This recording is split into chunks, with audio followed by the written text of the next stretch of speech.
G'day guys, Declan from Elross Caravans. Well, you've all heard of the Mahal.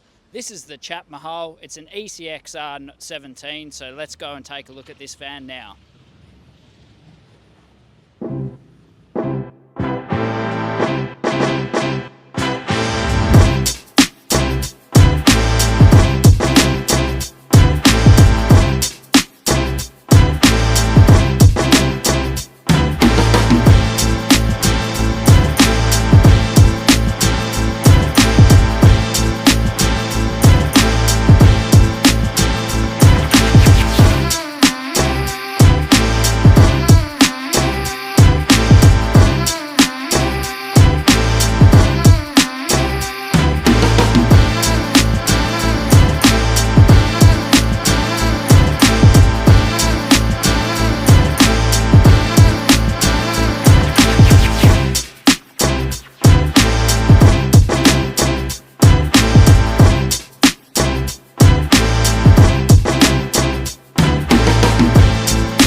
So sometimes we get customers that are frugal with their options, want to make sure that their van is going to come in at an ample tear weight.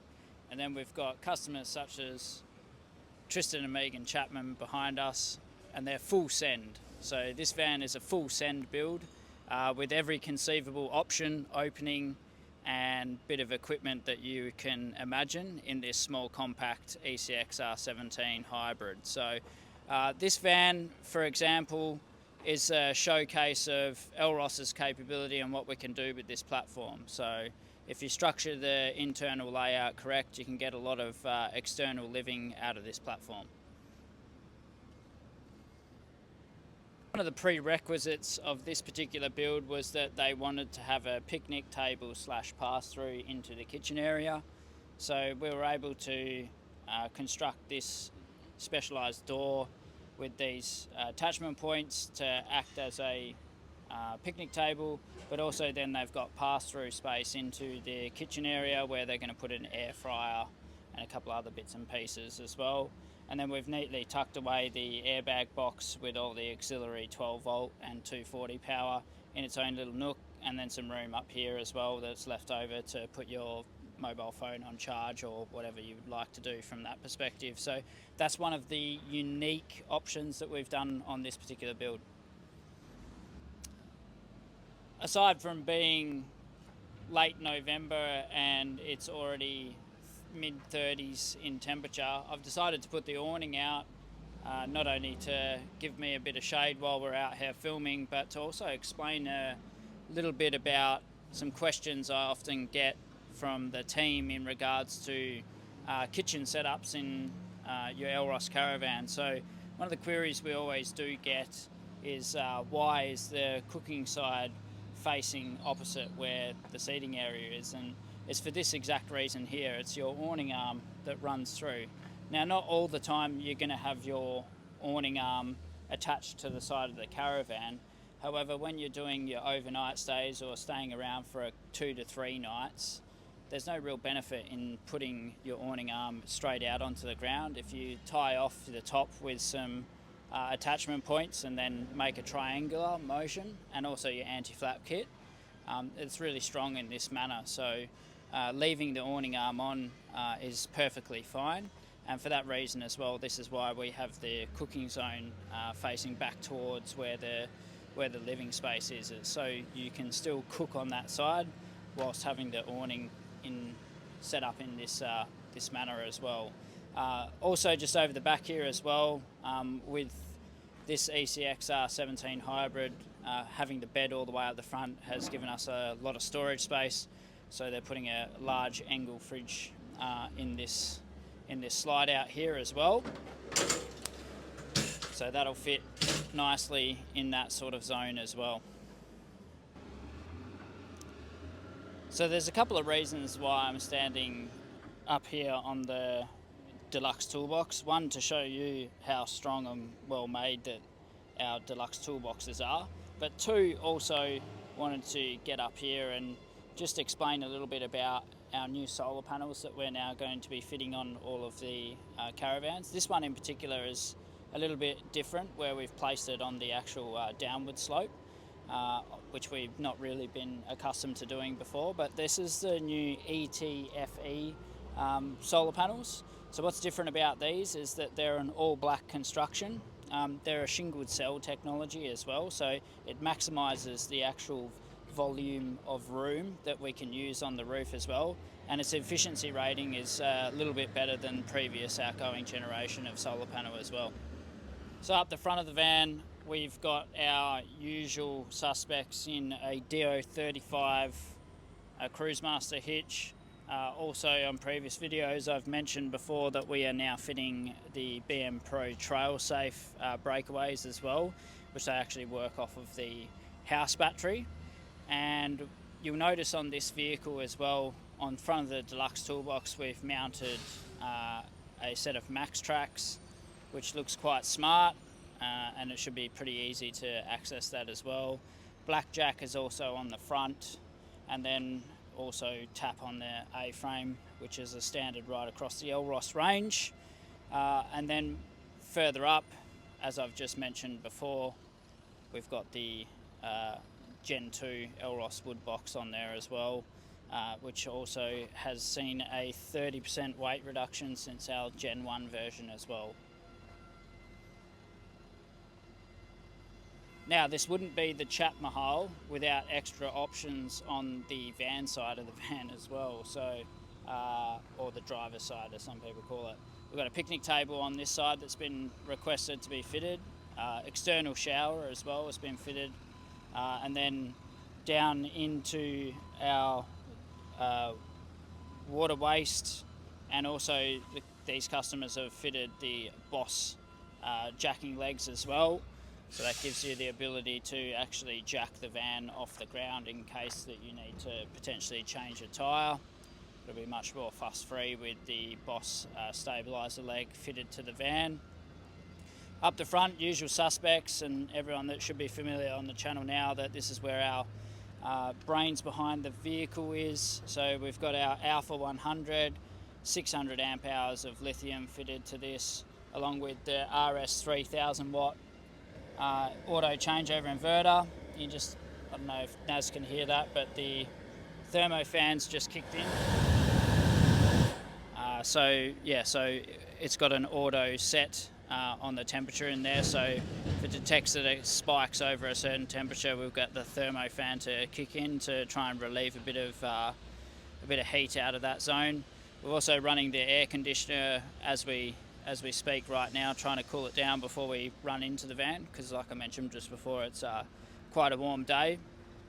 Also, Naz is probably good to just come over here and poke his head just down under here, just for a bit of a look under the chassis. We've got the ATX airbag from Cruisemaster as well, and in a previous video I mentioned that all of these ATX systems on a dual axle are rated for 4.45 tonne, and we just dial that back accordingly on these hybrid and smaller 17-foot dual axle vans, because there's no real requirement to go that far. However, if you do want to request a little bit more of an ATM rating, we can certainly do that. You just need to contact the sales team and discuss with them at the start of the build process that you'd like that request to have that functionality on your build.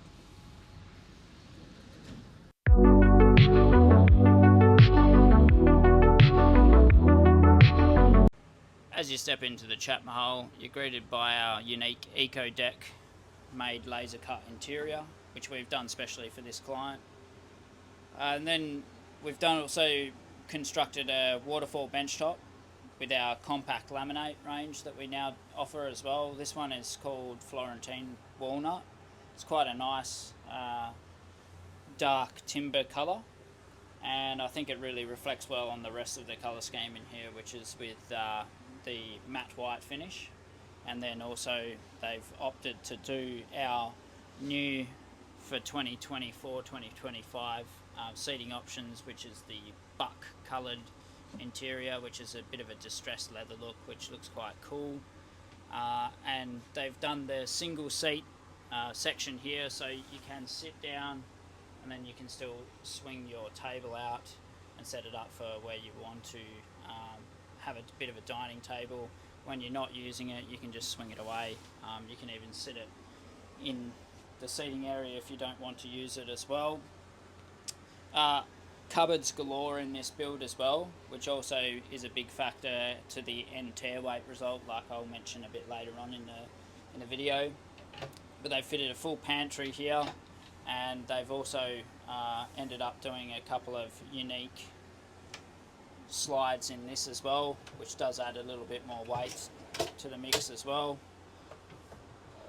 But one is for a Thermomix, and then the other one is for their coffee machine as well. So they've got double opportunity to set their coffees up in the morning and have a nice coffee. The big talking point all the time on all of the hybrids we get is a big question is the bed sort of space up the front here. There's a number of different ways that you can do the bed area, but all of them invariably mean that you still have to slide yourself on and off at the front of the bed, because the interior room here is only 1950 wide in these hybrid vans, so you are constricted with space and the ability to walk around your bed.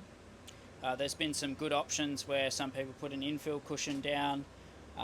Split the bed is quite common. It makes it a lot easier to make two single beds than it is to make one large queen variant in this sort of size. And a van that we just did previously, I really like that design, which was having a cupboard space that was a flip-up cupboard, and then it went into a small wardrobe down one side, and the beds were just offset to the side. I think that's probably one of the more functional and best use of space layouts that I've seen used in a hybrid model. But that's where we can again sit down with the design team and try and meet your requests of what you'd like to see in terms of a bed space up the front. We've done a flip over, we've done a swap over, so Naz is now up the other end and I'm back down where Naz was, and it's probably a bit of a byproduct to showcase of the tight room that we deal with in hybrid vans. We come back to the offset ensuite now. In the offset ensuite, there is so much stuff that's been packed in here. I'm not sure how the team actually made it viable to make this work. However, they've done a fantastic job, and we've managed to cram a 3 kilo washer dryer by NCE in here, as well as an ensuite, a toilet, which is a composting toilet. It's a Sepra, for anyone that's asking about those. From our experience in fitting this versus an OGO, a Sepra is a lot harder to fit and install from that perspective, so an OGO is a lot easier from a manufacturing perspective. We're not confirmed whether we're going to be fitting more of these yet, so just keep in touch with the sales team to get some updates if you are interested in the separate toilet. But for my mind, the OGO is probably still a better system from an installation perspective for us as a manufacturer. From an operations wise, Sepra does not have a mixing composting functionality like the OGO does. It's just basically put your bag in there and you composted number twos, and then you take the bag out and chuck it in the bin.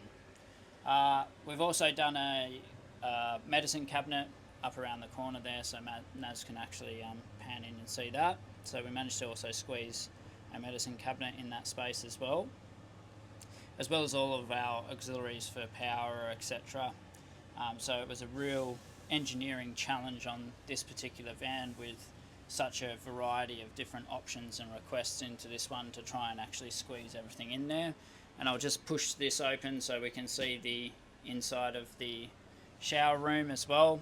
Unfortunately, with the size of the separate toilet, we couldn't make the door open outwards, so the door has to open inwards in this particular case, which is it's 50-50 whether it's the right way or the wrong way, but that was the way that we've had to set that up to make maximum use of the space.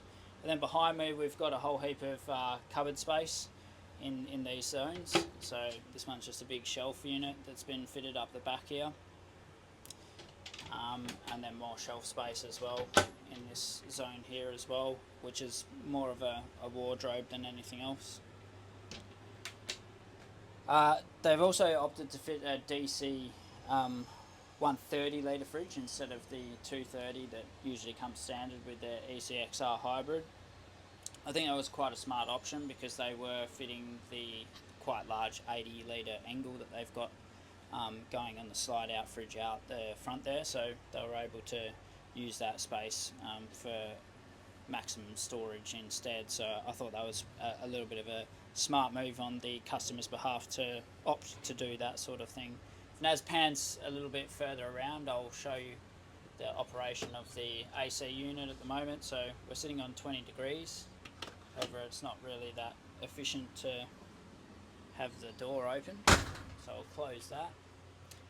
While we're on the door, every ECXR also comes standard with a Malenko door blind, so you can have your privacy from that perspective. But I wanted Naz to just pan in and have a look at the aircon that's been running. So it's been running since we started this video, and currently the solar's just topping in 43 amps, while all the power, all the fans, the fridges, and the aircon as well is consuming around 114 amps at the moment. So there's 70 amps going out of the battery.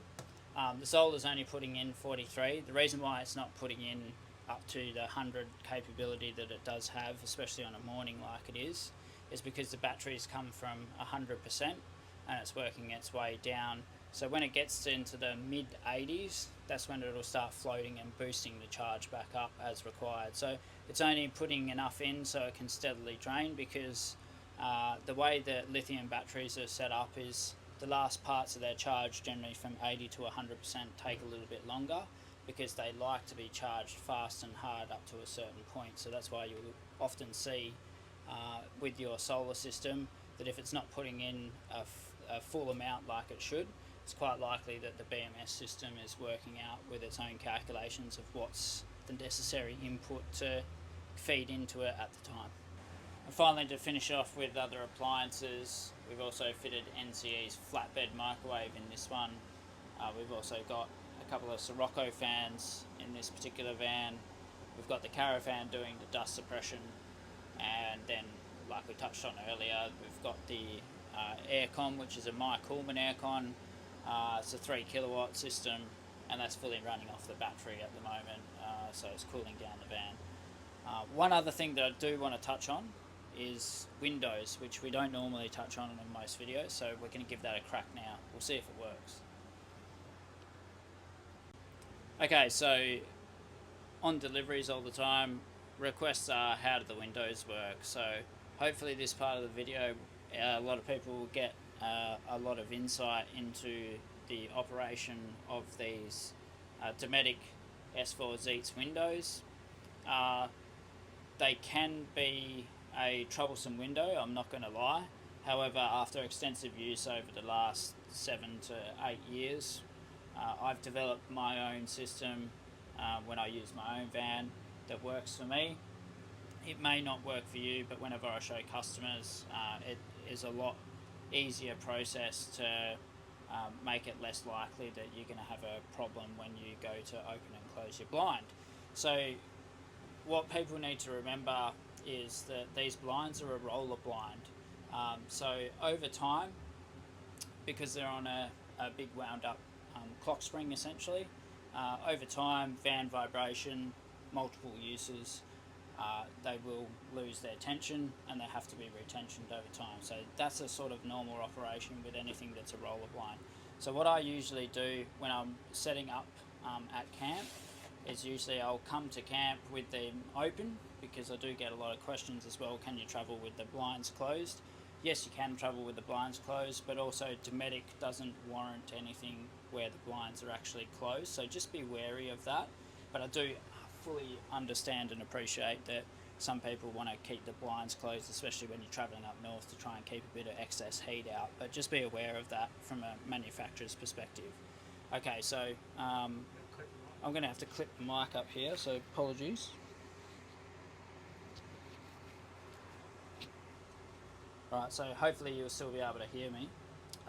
So what we first off do is you'd normally attribute that you'd want to grab it in the middle, because that's where the handle is. I've found that grabbing it in the middle, especially with longer windows than these 900 by 450s, they can get caught on either side, and as they come down they sort of wobble and get out of track, and it's a real pain in the bum. So what I've found is I just grab both my hands and I put my fingers in this little track here, and then I just bring the blind down. When it gets to here, it starts to get a little notchy. There's two little clips that are in either side here, a black side and a white side. What you want to do is I generally just twist the bottom of the window slightly towards the outside of the caravan, and that'll usually clip it in place, and then that's your blind closed.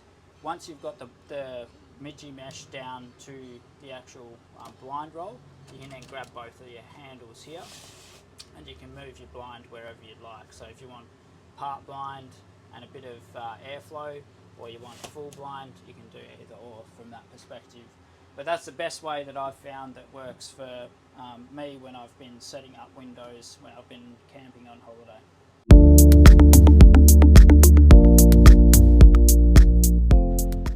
So there's a couple of things that I did forget to mention inside the van while we were still in there.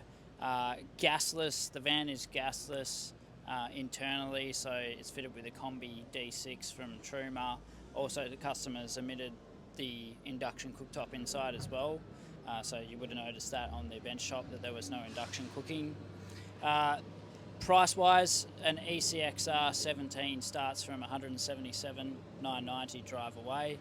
These customers have fitted options and more options on top of this ECXR.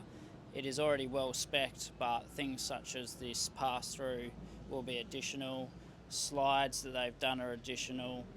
They've also fitted the slides into the front deluxe toolbox and fitted the wood rack on top as well as an additional solar panel on the roof as well to give them a little bit more feed in from that perspective.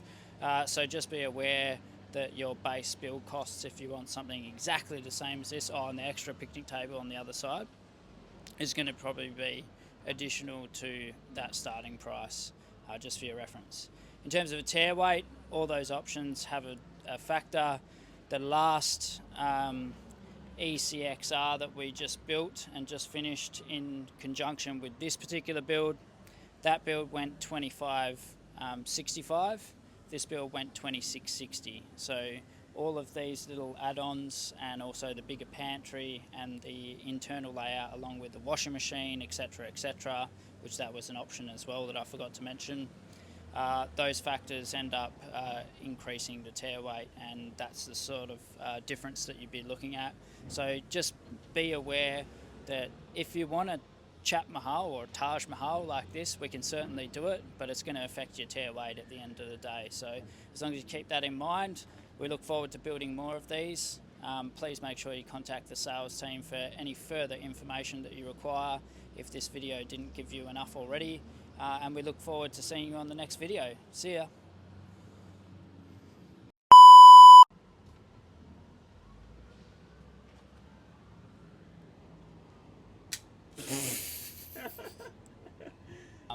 And it's the new EFTE. I